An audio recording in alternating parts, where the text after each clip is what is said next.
When I was a litigator, and I put that in the past tense like I died, but every single case the NAACP Legal Defense Fund did, that the Mexican-American Legal Defense Fund did, at the core of all of those impact class action lawsuits that we did was a piece of academic research. And that academic research would either be about death penalty impact or how discriminatory. We always had to have a study that showed what our case was trying to prove. So the PhDs and the folks who ran the research institutes were always our key partners. Do you understand that? Does that make sense? And in our work at the Advancement Project, that is still the case. We generate some of our own research, but we also take studies. You have here, with Dr. Orfield especially, and Dr. Gandara, I'm going to get to know you. I've known Gary for years. You need to know that when Martin Luther King Jr. gave his vision wasn't simply for desegregation. His vision, he said, there's no way that we can be a multiracial democracy that functions with opportunity for everybody. There's no way to do that unless we are fully integrated. Full integration. He wasn't talking about desegregation. He wasn't talking about simply going to our separate neighborhoods. He said that if we're not fully integrated, we can't know one another, we can't offer each other opportunities. There's no way to be fair in a segregated or unintegrated democracy. So what did we do? We got rid of de jure segregation and we went to de facto segregation. We are more segregated than ever. And you want to know how we know? It's because Gary Orfield does all of that research. He sounds the warning bell with his research, and Dr. Gandara as well. So we have him to thank for the most recent warning that we're more segregated than ever in many ways. Some ways we're not, but in many ways we are. And it's painstaking research. It's very difficult to do. But because he keeps focused on this year in and year out, we are going to finally get to King's vision because he won't let us forget. And so I thank Dr. Orfield very much for his work and Dr. Gandara for her work. And we're very privileged to have them here. They are internationally renowned, and we need their work and we need their research. So, Gary, come on up and tell us what you have to tell us. Thank you.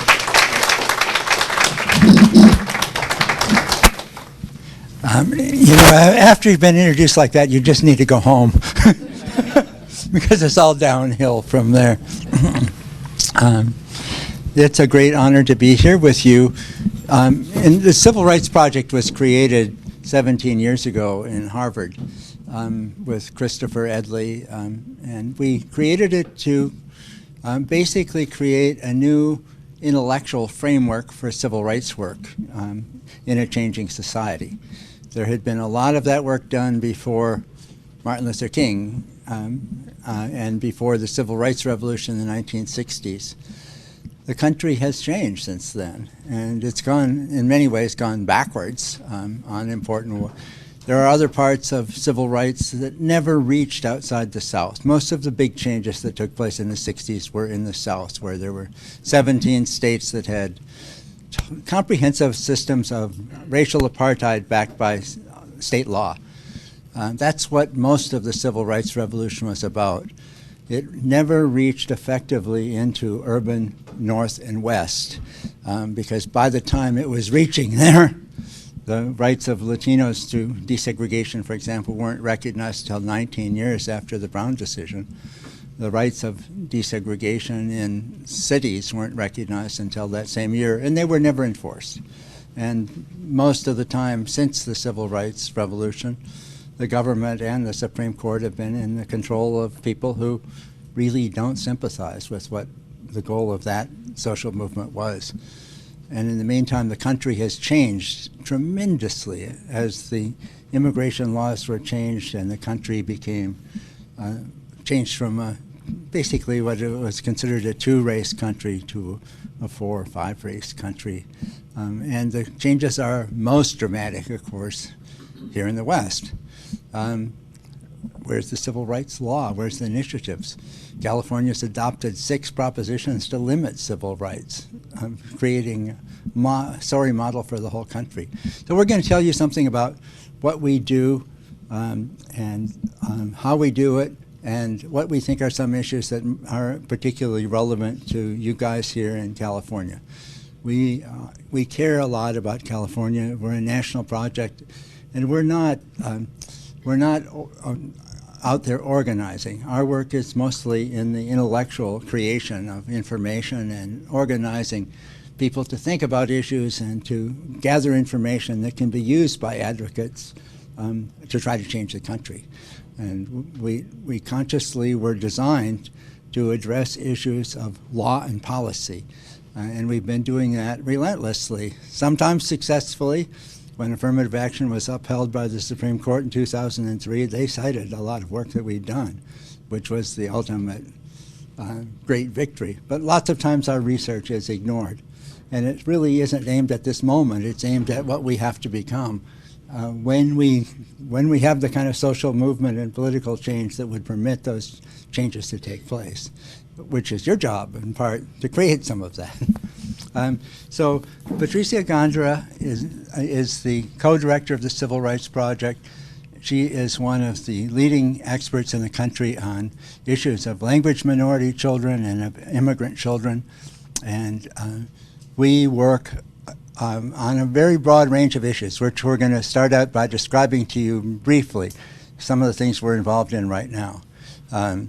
We're a small organization. Right? Our group would fit very comfortably in part of this room, but we're a network, a very powerful network, because we have many collaborators all over the country in the great universities. We're going to be holding a conference in September, for example, that's co-sponsored by the University of Pennsylvania, Vanderbilt University, the University of Wisconsin, and American Council on Education. That's what we do. We create networks of researchers, and we have hundreds of them who work with us. We submitted a brief to the Supreme Court in the affirmative action case, the University of Texas versus Fisher. Fisher versus University of Texas. A couple of years ago, that was signed by over 440 scholars from 42 states. That's the kind of thing that we do. We try not to do harmless research. We try to do research that's on tough issues. We really don't take money from the government because we are usually at arm's length from what they're up to. But we try to get the very best researchers in the country to address what we think are the most important questions. If we have any money, we try to give them a little, but if we don't, we try to do it anyway. And we try to do it at such a high level that it will not only be acceptable in the courts, but also in the professional organizations, and then to translate it into English so it can be used by advocates and just policymakers. So I'm going to turn it over to Patricia to take off the description of what we're up to.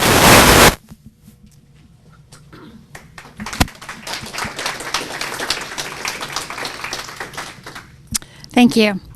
Well, first, I just wanted to say that thank you for inviting us and for this opportunity to meet you, because we know you're on the other side of Los Angeles, and we're very aware of your presence. And I feel stupid for not being here. yeah, right.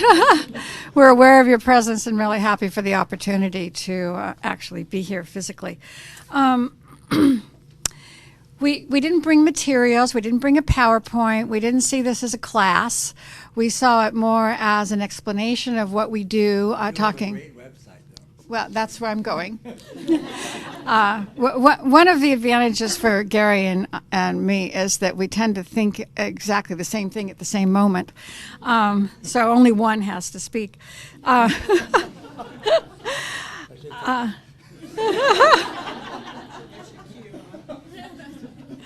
Yeah, so I was going to say, we don't have materials, we don't have a PowerPoint, but we do have a great website. And virtually everything we talk about is up at that website. There's a document, a report, or something that you, and if you have any difficulty finding it, just give us a quick email and we'll send anything. But it's all up there. Yeah, so Gary and I tried to think about, gee, how should we organize this? And what we kind of landed on was to give you a brief overview of the projects that we have either just finished or are still in the midst of or just launching, so a small time frame here. And then to choose a couple each that we wanted to focus on in a little bit more in depth, and then provide lots of time for conversation back and forth. So we hope that works for you. So we both have a list, and you have your list. And I'll start off with higher education has been an area of great interest to the project and to each of us individually for a few, it's hard to say this sometimes, but for a few decades now. And so... the thing that actually triggered the creation of the Civil Rights Project was the California proposition that ended affirmative action in California, and the similar court case that year in 1996 that eliminated affirmative action in Texas. So just in a few months' time, affirmative action was eliminated for the states where most of the Latino children in the country live, and two very large populations of African Americans. Yeah, so yeah, in a certain way, that's sort of a landmark for a lot of things. It started the Civil Rights Project. Gary was at Harvard at that time. I was in Sacramento, Davis, and working with the University of California on that particular issue of Prop 209 in the office of the president. And so we were on separate sides of the country, both worrying a lot about what this was going to mean for California and for the nation. So I was about to say that not uncommonly or surprisingly, we are currently engaged in basically five different projects, so to speak, under higher education. And I think for ease of passing this back and forth, Gary, I'll just start with the last one and then you can move up the list. One of the projects that we are engaged in right now is it's a Ford Foundation sponsored project looking at the potential for community colleges in the state of California being the institution that in some cases can provide bachelor's degrees for students.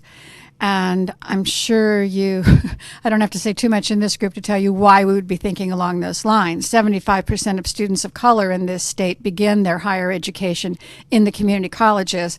But for a trickle of those students, they end their educations in the community colleges for a host of reasons, but not the least of which is the problem of making that transfer then to another institution. We did some work on, and this document is up at the website too, we did some work on community colleges in California very recently that we completed. That study was looking at colleges that disproportionately have a disproportionately positive impact, in other words, transfer African American Latino students to four-year universities. What's going on in these places that are actually managing to do that? And that gave impetus really to us to think more and more about the BA in these institutions, because one of the things that was really heartening, I think, a little bit surprising and heartening, was that the institutions that we visited had really the infrastructure, the faculty, the potential for just doing the BA there. I mean, these were places that were well organized, that were focused on these goals and had a particular emphasis on these populations. And so this began getting us thinking about maybe we need to dig deeper into this issue. Okay, so I'm going to hand it over to you now. Okay. Then the next thing I'm going to mention is the conference we're holding on September the 2nd in the Capitol building in Washington. and it's on proposals that the Obama administration has put forward to hold colleges accountable for graduation rates and job placement rates, and changes in financial aid that make it much harder for many parents to borrow money. These are meant to be accountability provisions, but many of us are worried that if they're done the wrong way, they will disadvantage students of color and the institutions that serve them, because these institutions have lower graduation rates on average. The students are less prepared, they are less well financed, they confront many problems. So the danger of these proposals is if they're done in the wrong way, they will punish these institutions. And what Secretary Duncan and the administration are talking about is cutting off financial aid to institutions with low graduation and placement rates. This is exactly the same philosophy that we had in No Child Left Behind. We'll punish the places that don't meet certain standards, and if the standards don't make any sense, we're going to punish almost every segregated poor school in the United States, which is what happened in the end of No Child Left Behind. That's why everybody has waivers from it. It was done in a stupid way. We actually predicted that it would be a failure of that sort before it was enacted, but it was basically ignored. So our idea with this conference is to get the best researchers we can find in the country and to try to show specifically in numbers what kind of harm will be created. One of the authors of one of the papers is the institutional research director at one of the African American colleges in Louisiana, for example. It's going to show just how many students can't come and how much the college is losing already from the tightening of financial aid loans, which is they're already doing. So what our idea is to get this very good research done, to present it in the heart of Capitol Hill, to get all the staffers especially from the Black and Latino caucuses, Hispanic caucus there, to hear about it, and to try to hope that we generate some pressure so that these things aren't done in a really damaging way. The problem is a lot of things that sound good politically end up having unanticipated harm, and the harm usually is the most vulnerable people in institutions. So that's what that particular event is about. The next one is a survey of admissions officers around the country. You probably know that in the Fisher case by the Supreme Court, they said that in the future affirmative action plans would only be legitimate if you could prove that there was no alternative way to create diversity in your college. So it put the burden on the colleges. So what we're wondering, and in the aftermath of that, is how many colleges are just kind of quietly abandoning their affirmative action plan. So we've got the American Council of Education, which is the largest higher education group in the country, to work with us together with the National Association of Admissions Officers, and we're sending a survey out to them to find out what's happening. And that will help inform what civil rights groups and education groups can do about this issue. And it'll help us understand what colleges need in terms of research and so forth if they're going to continue their affirmative action plans. Those are two things that we're doing. You want to talk about the papers that? Go ahead. We've been working with the Educational Testing Service on a series of papers, trying to answer some of the questions the Supreme Court raised in the Fisher case, to give the colleges some information about whether there really are any alternatives. We don't believe there are any effective alternatives to affirmative action, and we've done a lot of research on it. So we've commissioned a number of leading scholars from places like Stanford and so forth to do papers, and those will be published.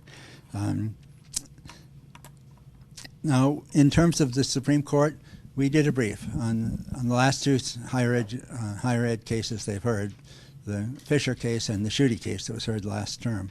The Schuette case was about whether or not you can vote to take away from the people in a state and write into a constitutional restriction against ever having an affirmative action plan. Unfortunately, that was lost 6-3, but we did generate a brief and participate actively in that case. Right now, the basic problem with the Supreme Court is there are 5 justices that almost certain to vote against the civil rights case before he come in.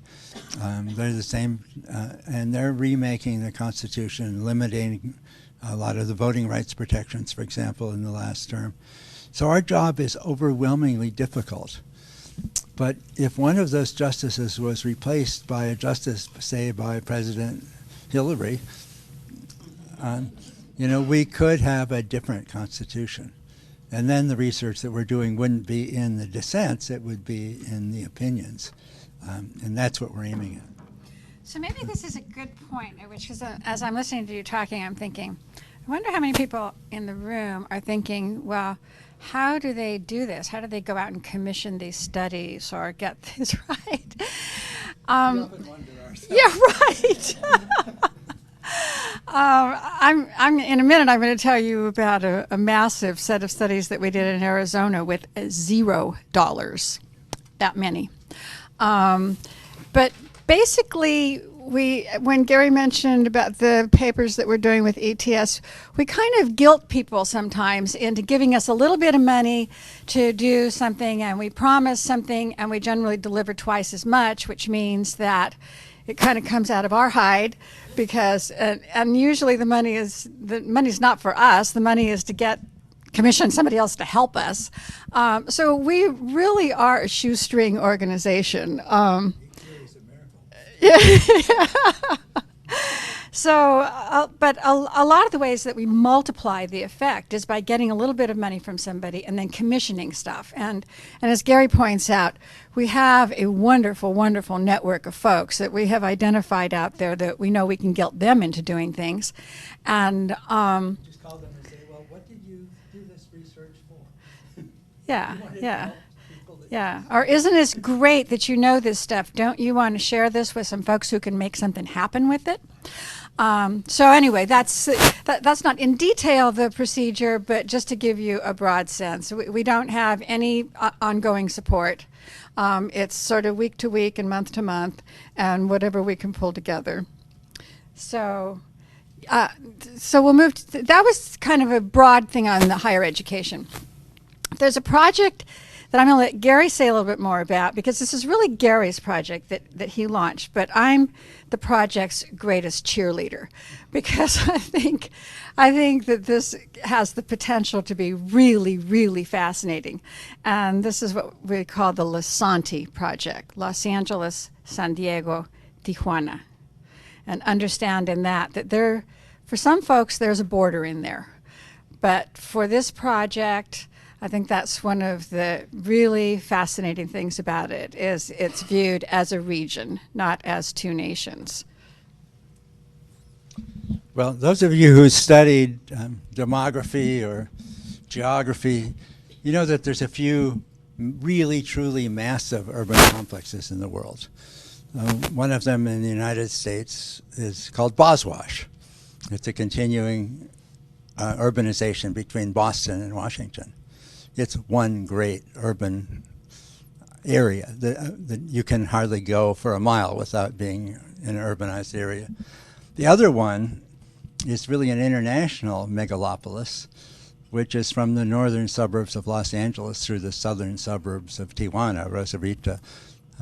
It is one of the world's great urban complexes. It's about 150 miles long. It has about 22 million people, and it's almost continuously urbanized. And it is one of the most economically powerful areas in the world, one of the most demographically changing, rapidly changing area, and it's a very interdependent area. And almost nobody really conceives it that way, especially when they're thinking about education. But, in that area, in Southern California part of that area, 3/4 of the students are now non-white in the schools. And the number of high school graduates has been dropping for the last 4 years and will be dropping. So the labor force is threatened. The population groups that have higher education are retiring and being replaced by population groups which have terribly low levels of higher education. It's a very advanced economic area, technological area, and it's not creating the workers that it needs. It's an overwhelmingly Mexican origin area. Most of the students on the California side are Mexican origin, and of course in Mexico. And it's a very interactive area. It has the most intensively used border crossing area in the world, which is, you've been through, many of you have been through the border crossing at Tijuana.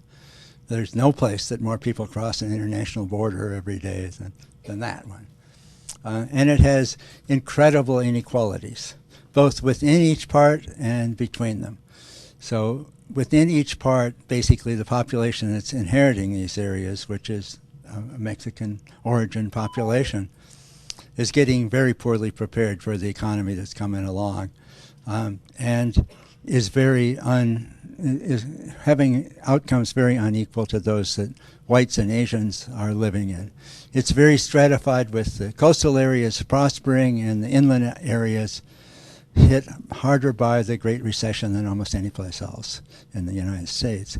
And across the border, there's no border in the world that has a larger economic difference across it. The same job pays about 4 times as much on the California side of the border as the Baja side. How do we think about this? These are areas that are ecologically one and the same. They have the same air, the same water. They have basically the same communication. Increasingly, they have the same language and culture, at least massively present in the majority populations. How do we think about what's going on? How do we think about the changes that are taking place? How do we think about the dangers? How do we think about the opportunities? What do we do about it? So this really isn't an immediate policy thing. This is an effort to change how people understand something really large. And you can't just think about Los Angeles. You have to think about this much larger area, and you have to think about big changes that are taking place. Most of the Latino and black middle class are going out into the Inland Empire. They're not going to be here in the city. The majority of them are already gone. What's happening there? Can we just think about LA without thinking about these other areas? What about the international migration? What about the demography? We had a huge decline in fertility and births in the Great Recession. Are we going to recover from that? It happened on both sides of the border. Where are the workers going to come from? Do we have to figure out how to open that border because we won't have anybody to do their work? How can we open the higher education systems on both sides? These are the kinds of issues we're thinking about. And it's fascinating. We haven't been able to get anybody to really put any money into it, but we've issued 4 papers so far. We've issued 4 major papers so far, and we want to do a large book, and we're trying to do a collaboration with the University of California, San Diego. Well, and some other campuses. Yeah, but anyway, that's what we want to understand. We want to understand the opportunity system. We want to understand the dynamics of this large area. We want to think about what could be done to make things that are going in the wrong direction in many ways go in a better direction that would make its future viable. Why don't you go ahead and talk about the segregation reports? Oh, yeah. So moving on from Yeah, Lisanti. all right. Yeah. Lisanti is a long-term thing, and It's kind of a dream we're going to make happen. Yeah, we're going to figure out how to do it. But we have been the basic source of statistics on segregation for the country for years, because the government really isn't very interested. And sometimes they've been actively hostile. I did this before the Civil Rights Project was started, for many years. Lots of times, no one in the United States was looking at what was happening to what the dream of Brown was. The government was collecting data, but they weren't publishing anything about it. They basically have published almost no studies of segregation. Yet, if you do educational research, almost everything is related to race and class and to isolation. Almost everything. And the Brown decision itself said segregated schools are inherently unequal. They're not accidentally or by coincidence unequal. they are unequal in a way that can't be completely solved within the system of segregation because of the nature of all the things that are related to race in American society and the history. So we get the statistics from the Common Core of Education statistics that the federal government collects from the school districts and the states. And we look at things that people don't want to really think about very much. And we publish reports regularly, every couple of years, about how the country is doing. This last year, we've published a bunch of reports of individual states because we've been able to get some money to pay for the work to be done. You may have seen we issued a report in May that showed that New York State was the most segregated in the country for black students. And it got a lot of attention because New Yorkers tend to think of themselves as progressives. But 97% of the new charter schools that have been created in Manhattan are intensely segregated. 100% in some of the boroughs. They've done absolutely nothing. Basically, the country as a whole has no policy on these issues, and the Supreme Court has been pushing us backwards now ever since the early 1990s. Once Clarence Thomas got on the court, it became a pretty consistent 5-person majority against civil rights. So we issued reports in Maryland, in Massachusetts, in New York, and New Jersey. We're going to be issuing one in northern New England and Delaware, and all along the East Coast. And we issued one in California for the 60th anniversary of Brown, and one called Brown at 60, which was about analyzing what was happening to the whole country. What it basically showed is that we have lost all the progress we've made since 1967 in terms of desegregation for black students, and we're much worse off than we've ever been in terms of segregation for Latino students, who are even more segregated than black students.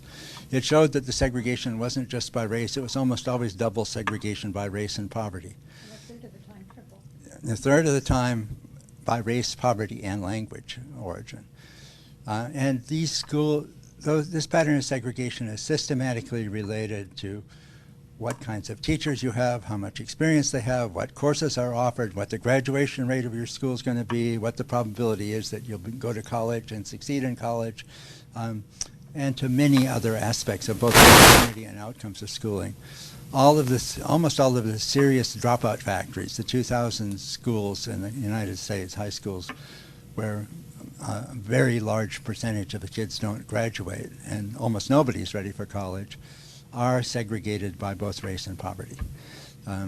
We showed that in the California report that is on our website, you'll see that if you look at the schools by the state's own rating system, the API, white students and Asian students are very disproportionately concentrated in the best schools in California, the best high schools, and Latinos and blacks are very disproportionately concentrated in the worst.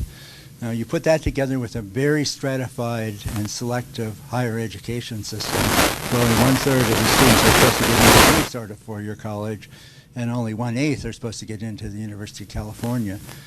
And you realize that most of the students who are inheriting this state are in schools where you really can't get ready to meet the standards that you have to meet at these selective colleges. And you begin to think, what does that mean? These are the students we have to get college. We're not going to decline in terms of our average education level and our preparation of people for our labor force. This is not a small problem. It's huge. People don't like to think about these issues. No president has really made a speech no Congress has done anything positive about it since 1972. The Supreme Court has been actively backward for a quarter century now. And it is fundamental. And we just want to keep putting it in front of people's faces and saying, look at this, it's related to everything. You've got to do something about it.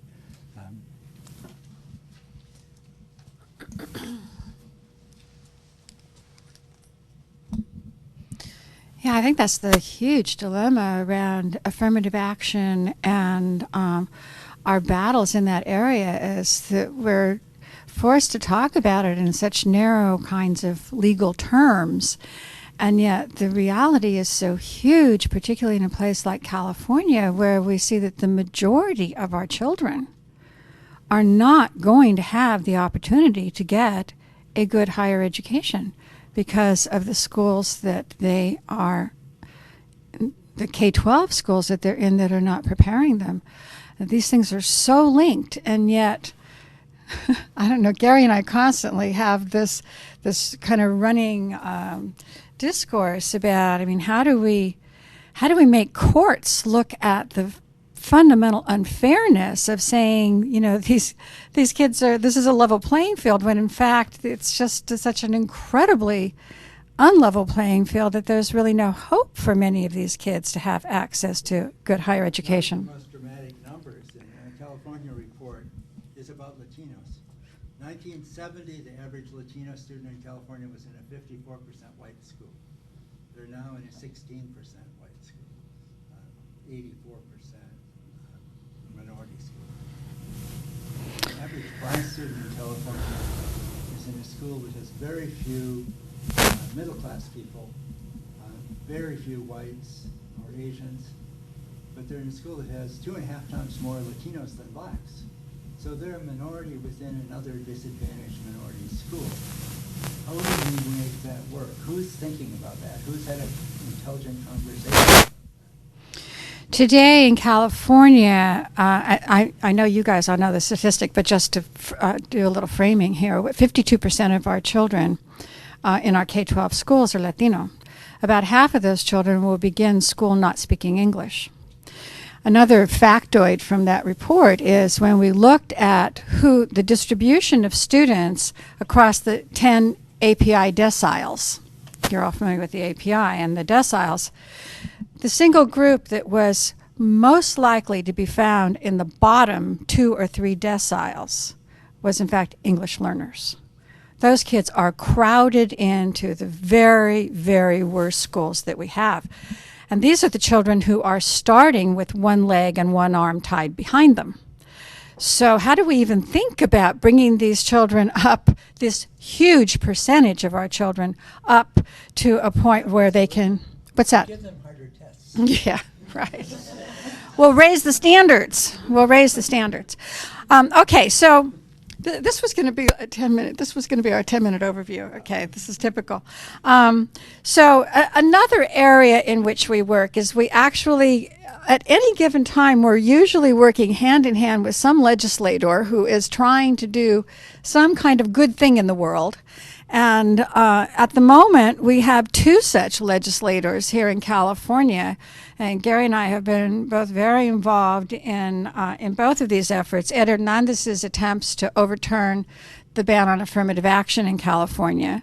So the Civil Rights Project works in the background to provide background information and data, and we actually have these reports that we've been developing as well, that we're in the midst of, that will be released and provide what we hope is sort of shocking statistics about where we are in this state and why this is critical. The other piece of legislation that we're working on is with Ricardo Lara and the attempt to undo another very bad deed that was done during the 1990s in California, and that was the ban on bilingual education. So those things keep us busy because we kind of tell folks we'll be on call.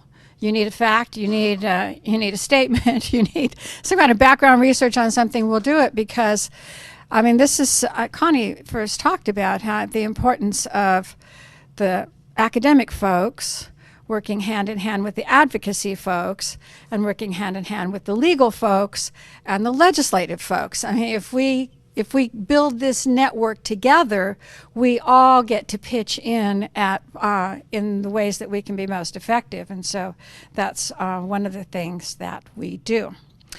I'm going to go on and talk about just a couple more things, then I'm going to hand it back to Gary. I'm going to talk a little bit about, well, I'll tell you a couple things about myself first. I actually my life has been on both sides of this border because most of my family is in Mexico. My brother was educated in Mexico for the first half of his life and then came to the U.S. and found that there was no education for him and dropped out in the 9th grade. So I'm both a Mexican citizen and an American citizen. And this has driven a lot of my current concerns and interests, and research interests as well. So for the last couple of decades, I've really been working quite a lot in the area of English learner students, which is an increasingly large percentage of the students in this state and in the Southwest and now across the country. A document that we are about to release from the Civil Rights Project it'll be formally released in September, and I really wanted to give you guys a heads up on this because I would love any feedback from you. I would love any collaboration with you in this regard. This was another case where we got a little tiny bit of money from a foundation to work on this project, which is research-based recommendations for how the LCFF funds should be spent for English learners. And it was actually first the California Endowment that kind of approached us about this and said, doesn't somebody at the Civil Rights Project want to do something about this? We see this really difficult situation emerging on the horizon here because folks, one, don't know how to spend that money well. Two, they've already cut deals that's going to keep that money someplace else, and there's great concern about whether the children who are generating these LCFF funds are really ever going to see the benefit of those funds. So, yeah. Word of background. When Title I was first enacted in 1965, it was a lot like the LCFF. It was for poor kids, but there were no controls on it. And very rapidly, evidence began to come in. Marion Wright Edelman's first really famous study was about this. That it was being used for swimming pools, golf courses. It was being used for everything it shouldn't be used for. And almost none of it in a lot of school districts is being used for what people thought it was supposed to be for, kids living in concentrated poverty. So you just put the money out there, and local politics determines what happens unless there are controls in it.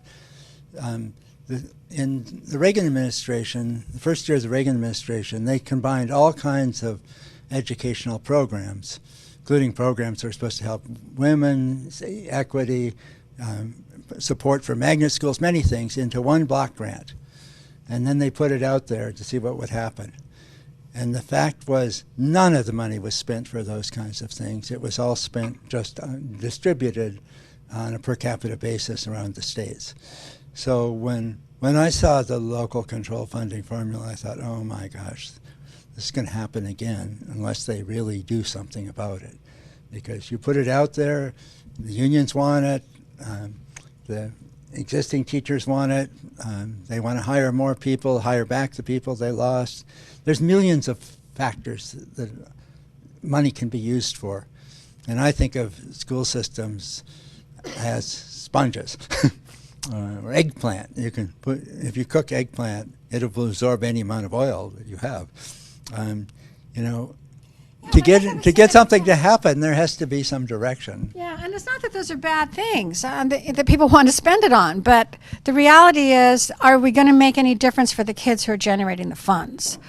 And that's a big concern. So we're going to be releasing this document. It is about a 12, 13-page document that lists by priority what does the research say would give you the most bang for your buck under every priority for English learners.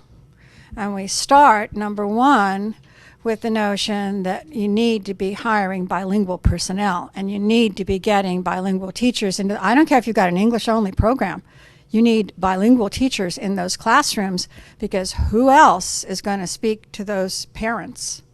Who else is going to bring that parent and community into the school? And who else is going to be able to understand whether the child is getting the instruction that you're giving in English or not? So I won't go through the detail of it, but if there's anyone in the room who is interested in this, would like to review it, would like to give feedback on it, would like to, because we're going to try and right now it's out for review with a whole bunch of folks to make sure that there's no big embarrassing error in there. But once we get through that, we really want to get this disseminated. We want to get this circulated where people could actually point to this and say, you know, here's something that is credible that says we should be doing X, Y, or Z. I'll briefly hit on two more things, and then another project that we have ongoing is what we call Proyecto Sol. Sol being secondary online learning. So it's play on words.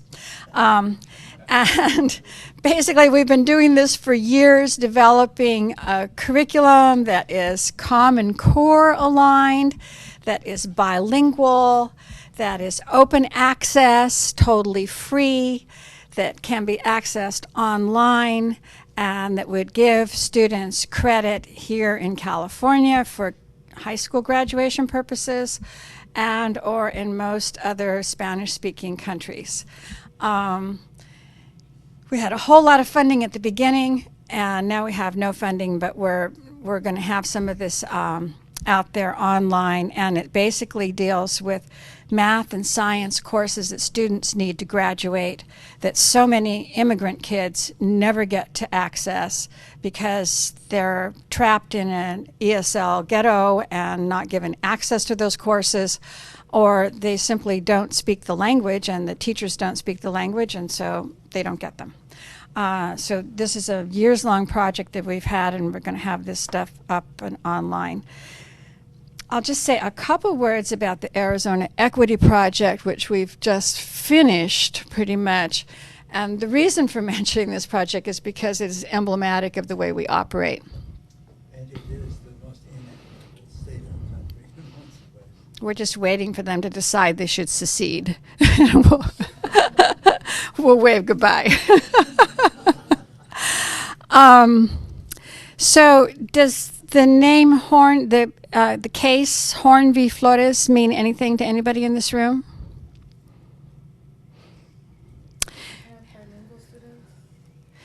Horn v. Flores started out as Flores v. the state of Arizona, or Flores versus Nogales, began in 1992 in Arizona. This gives you some sense about if you want to resolve things through the court, you better be willing to age out on them.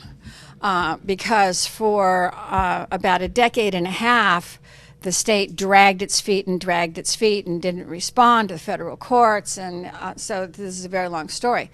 But we had our eye on this for quite some time because it had the potential to be really, really important, and the reason for that is because what was at stake here was little Miriam Flores, who was in the fourth grade in 1992, was suing in a class action the state of Arizona and Nogales for failing to provide her with an adequate education as an English learner, and citing the Equal Educational Opportunity Act. So that was to be the basis of her rights to an equal education. And the Arizona just rejected and rejected and rejected. This ended up in the Supreme Court. So this is a very big deal. When you get to the Supreme Court and you get a Supreme Court decision, this obviously has implications for students everywhere. The lawyer who brought it was the lawyer who tried to impeach Bill Clinton. Yeah, Starr. So they had big guns in Arizona on this one. And little Miriam Flores had a very small gun. really small gun. With a lawyer who had never had anybody to help do any background research. So at the point where this is going to the Supreme Court, we got involved in it. And we went into Arizona, and we were able to get 21 researchers to join hands to produce 10 major studies on what was going on in Arizona, how this was affecting these students. And we published 2 entire journals plus part of another book and part of a case book with all of this research that we were able to generate around Juan V. Flores and the education of English learners in Arizona. We've lost on that, basically. It's up for appeal again. I'm not very hopeful about it. It's been bounced back and forth and back and forth. But basically, the Supreme Court concluded that the standards that are in the Equal Educational Opportunity Act sorry. Yeah, I guess that's it. Don't mean anything. That because one of those standards is that you have to, the state has to implement a program, has to choose a research-based program. Well, that one is, everybody says, I've got research, you know. But the second one is it has to be implemented in such a way that it is faithful to that design. And that includes enough money to make it happen. And Arizona at the time was spending about $7 per child on English learners. There was no way they could implement any kind of a strong program with that kind of funding. And then the third standard in the EEOA is that over time, the program has to show that it's been effective. Well, we were able to demonstrate that it simply was not effective at all. And in fact, a kid who was in no program was doing better than a child that was sent to the program that Arizona was providing, which was a highly segregated program. The kids were kept away from other children who spoke English. So we've lost on that. This is a huge loss in the court. And it is always surprising to me that not many folks know about it. And in fact, MALDEF wasn't even there for these court proceedings. But that is something, the kind of thing, losing cases that we get involved in. I'm sorry? Creating records. Yeah, well, and that's the point, Now there is a huge body of research out there. For the next time this hits the next court, they will be ready. And so I will turn it over to you to talk about the Belgian conference. Oh, okay. We have an international dimension. It's not very much, but we do a lot of work with Mexico. And really, it's part of the same understanding that underlies Lisanti. The United States and Mexico are joined at the hip.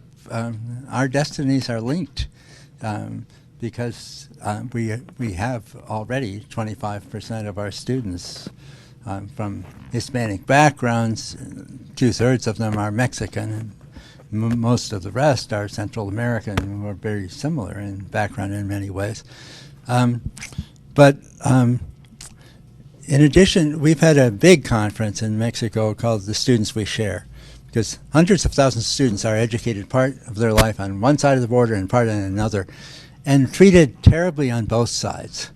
And, you know, almost no respect or understanding of what their experience on one side was in the schools of the other, and often treated badly by their fellow students on both sides. That was a very powerful event we had.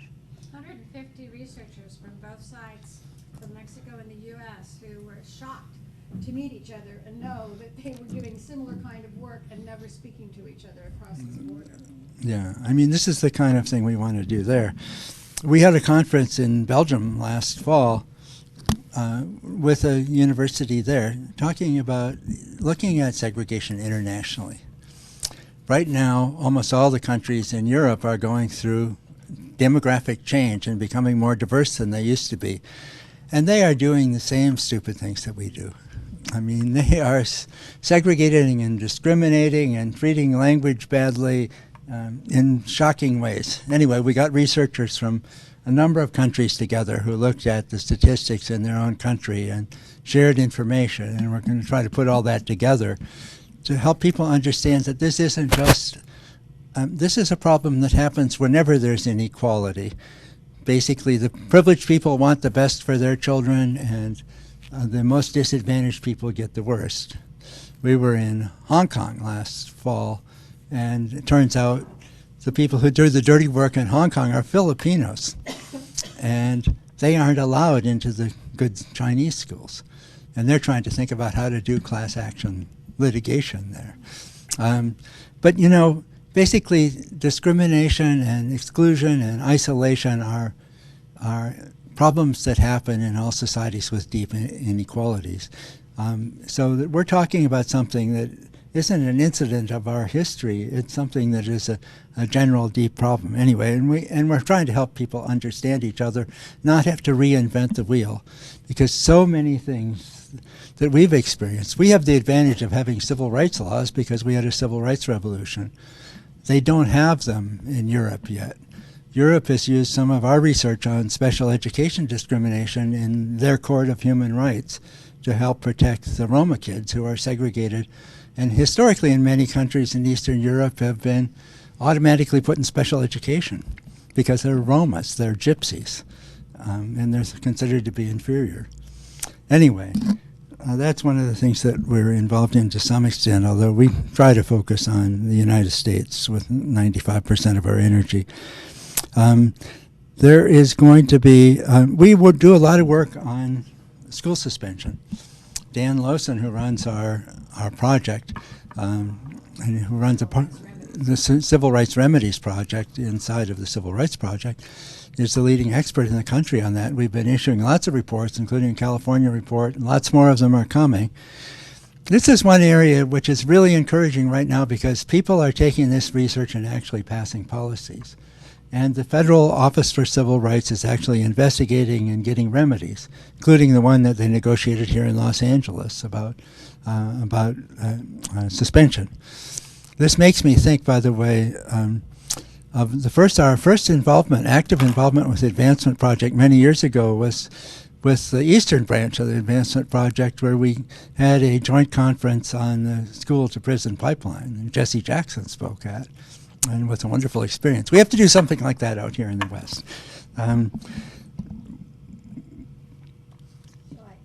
Yeah, why don't you end this? There's lots of other things we could talk about. Don't waste your time. Yeah, right.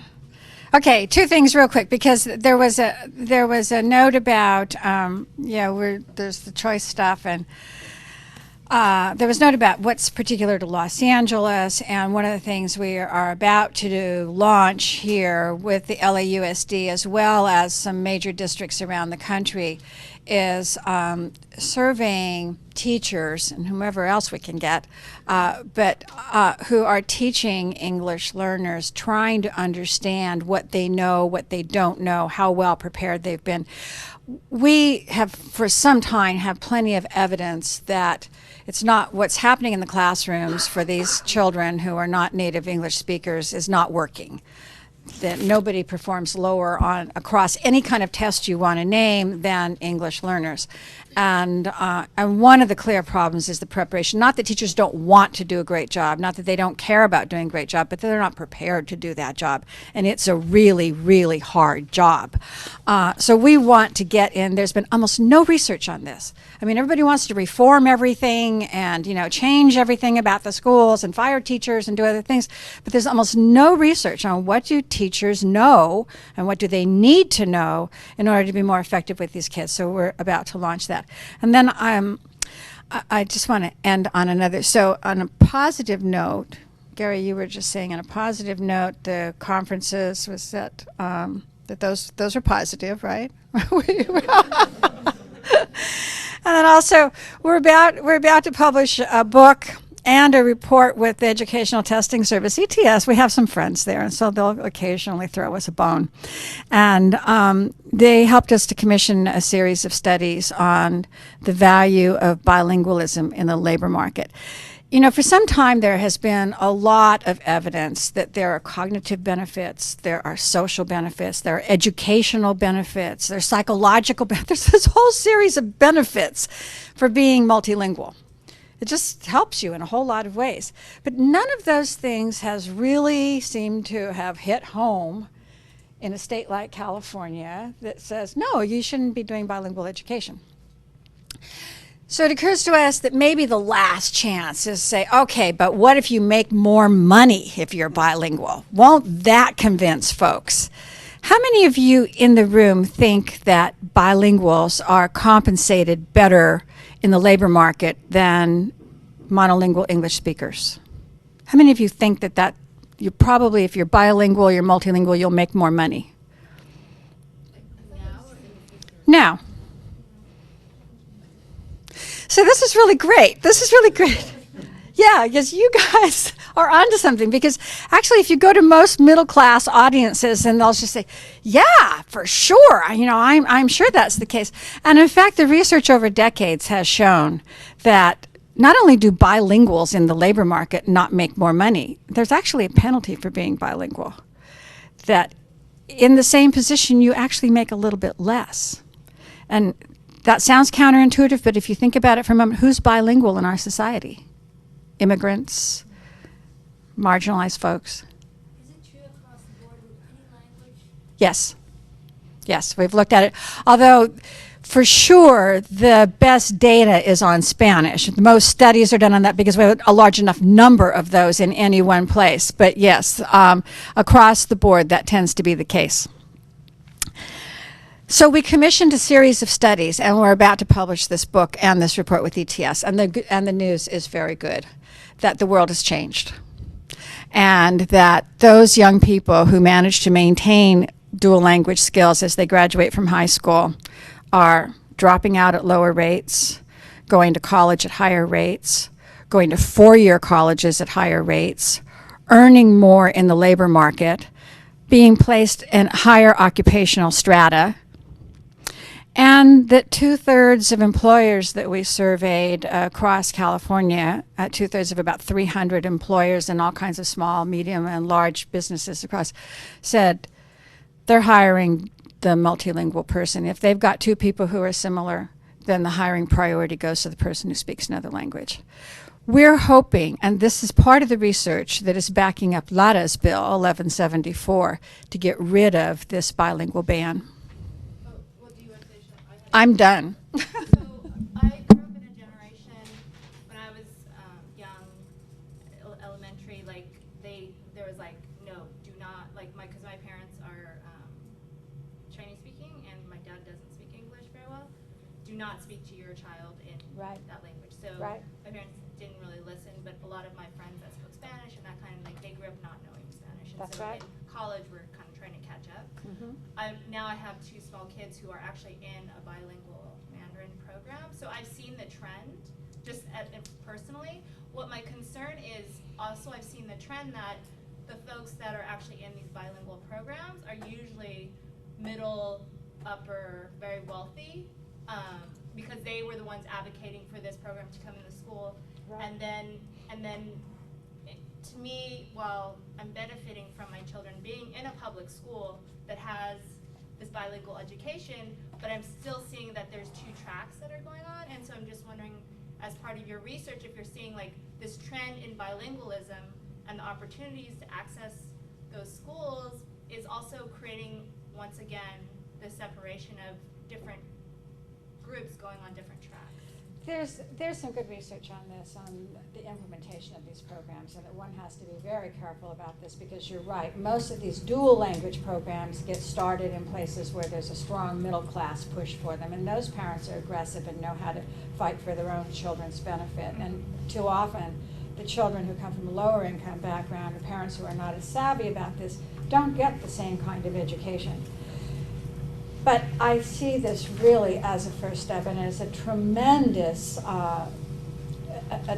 opportunity to desegregate, because this is one place where parents seem to be flocking to have, middle class parents seem to be flocking to have their children in the same school with children who their children would never have had contact with otherwise. So you have to be careful about how you do it. This needs to be really transparent, and everybody has to participate in how these programs get implemented.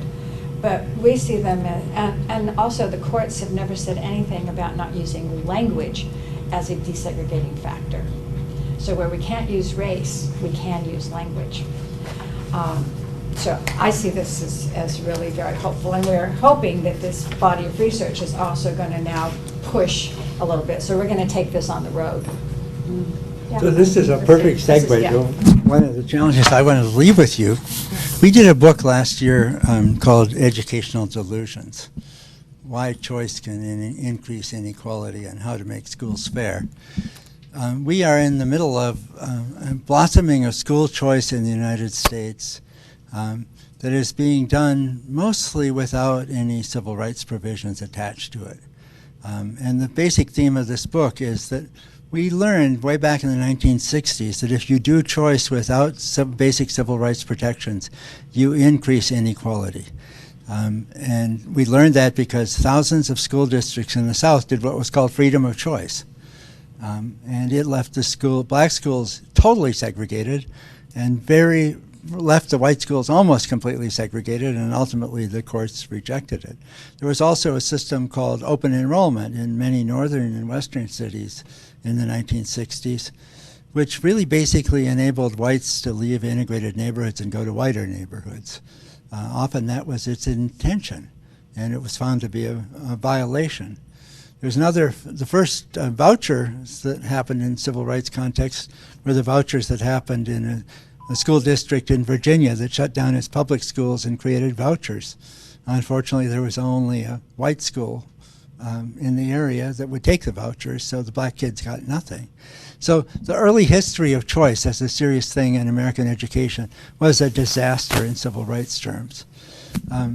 We came back in the 1970s with the magnet school movement, which had choice, when it was done properly, attached choice to a bunch of civil rights protections. And those protections were, there was a plan for integration. They recruited and set seats aside to make sure that the schools were diverse, and actually held those seats until they were filled by diverse groups of students. There had to be a really good educational innovation attached to it. So the school was actually magnetic rather than just a theoretical choice. There had to be good parent information, because parents have very unequal information. If you do choice without outreach and parent information, it'll always advantage the advantaged and disadvantage those parents who are least attached, who don't speak English, and so forth. Another basic element of fairness was free transportation. When those things were in place, choice worked fairly well, sometimes very well, and sometimes produced excellent schools that everybody wanted to go to that were integrated for a long period of time. Now, when the charter school movement came along in 1991, unhappily in my home state of Minnesota, it was choice without any civil rights protections. And the theory was fundamentally different. The reason that we did magnet schools was in order to create integrated and innovative schools. The reason that we did charter schools was because people believed that any school that wasn't in the public school system was going to be better by definition than any that was. And it was basically the Friedman idea of free markets producing better results. Yeah. Go. Gary, could you talk a little bit about what you could see a group like ours do? That's what I'm just going towards, yeah. And then either of you address the, I guess I could say the Hmong and Southeast Asians. Yes. Who are not part of the Asians who are, Yeah. when you say Asian and white, Yeah. I think we're not Yeah. talking about the poor Asian groups. No. And we're also not talking about poor whites. That's right. That's right. And I did a study in Kentucky, and we looked at the higher education preparation across Kentucky.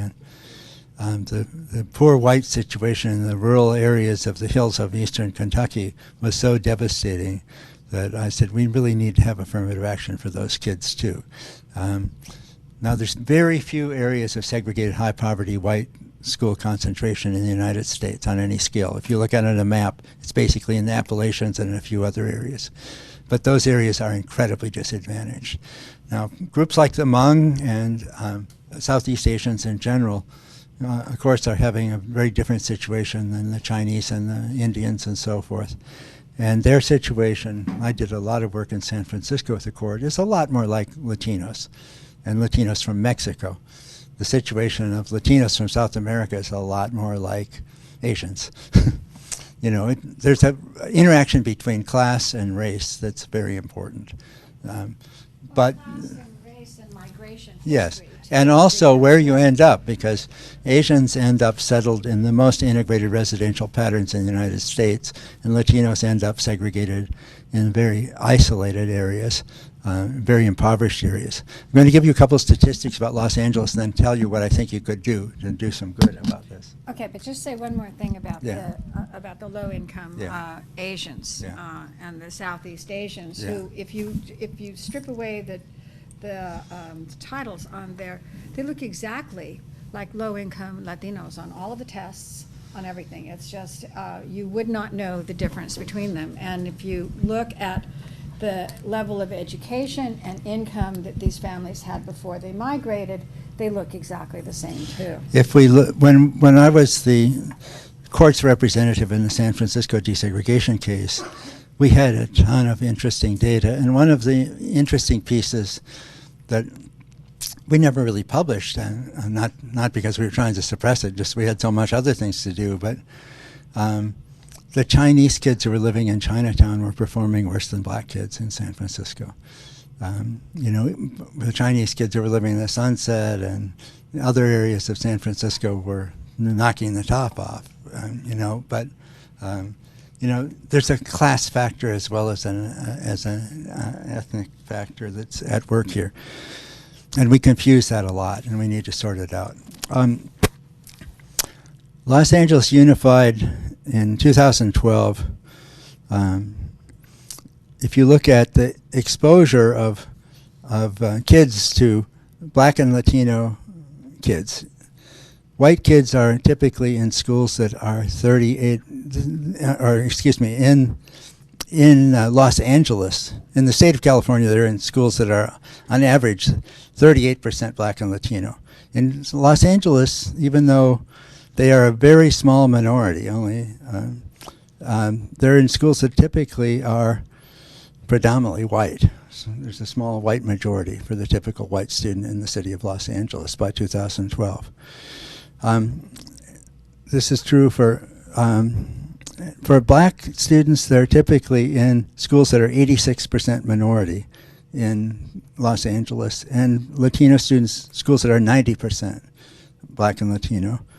And in terms of poverty, the average black student in Los Angeles Unified is in a school that's 72% poor, and the average Latino student's in a school that's 81% poor. Now, the poverty rates relate to many, many things that shape schools. Untreated illness, mobility of population, being forced to move because of housing problems, single-parent families, non-English speaking families, all kinds of things that are challenges to the schools. And those schools systematically have the least experienced teachers and the most limited level of classes that really get you on the path to college. So there's a huge amount of choice in Los Angeles. I was just looking at it this morning. There's more than 160 magnet schools and programs. Now, my view is these haven't been looked at seriously for a long time. And some of these are obviously not magnetic. There's no diversity in them. Nobody is choosing to go to them. That needs to be shaped up. This is a tool that could really be valuable for Los Angeles. When we came here, when we moved the Civil Rights Project here, we were asked to file an affidavit in a case on the magnet schools in Los Angeles because they were being threatened by the Pacific Legal Foundation. At that time, the Los Angeles Unified District offered to give us all the data on the magnet schools so we could do a report. As soon as they won that case, they took all the data away. Because a lot of these magnets need to be reshaped and made really magnetic, and they need to have some integrative purpose that they don't have now. So that's an opportunity. There's more than 160 of these things. I guarantee you that a lot of them need to be revised. And we shouldn't just be talking about choice in terms of more charter schools. We should be talking about making a lot of these things better than they are. Now we have in Los Angeles, how many charter schools? A lot.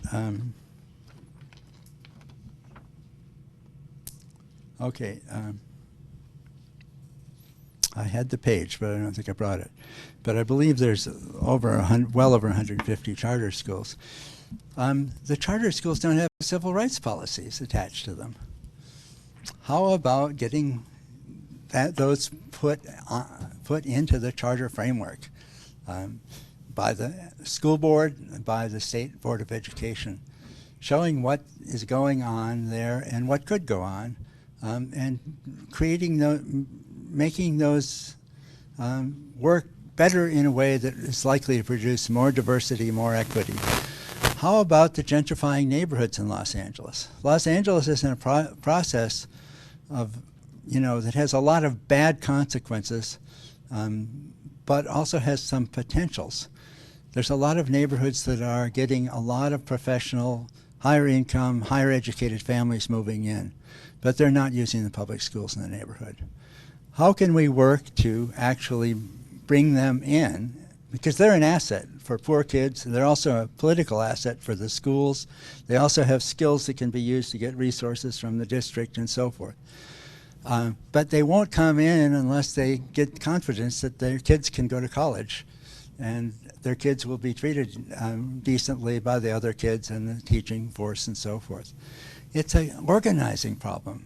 I did it when I was young in a school in the middle of Washington, D.C. It worked. My granddaughter's enrolled there now. It's still integrated.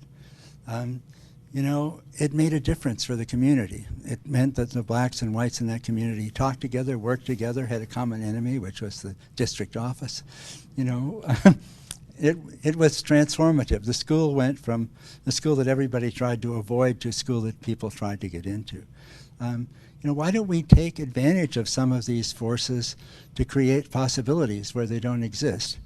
These are the kinds of challenges that you can't do from a national project, but you can do if you know how to organize people and if you know how to create a new sense of possibility. Yeah.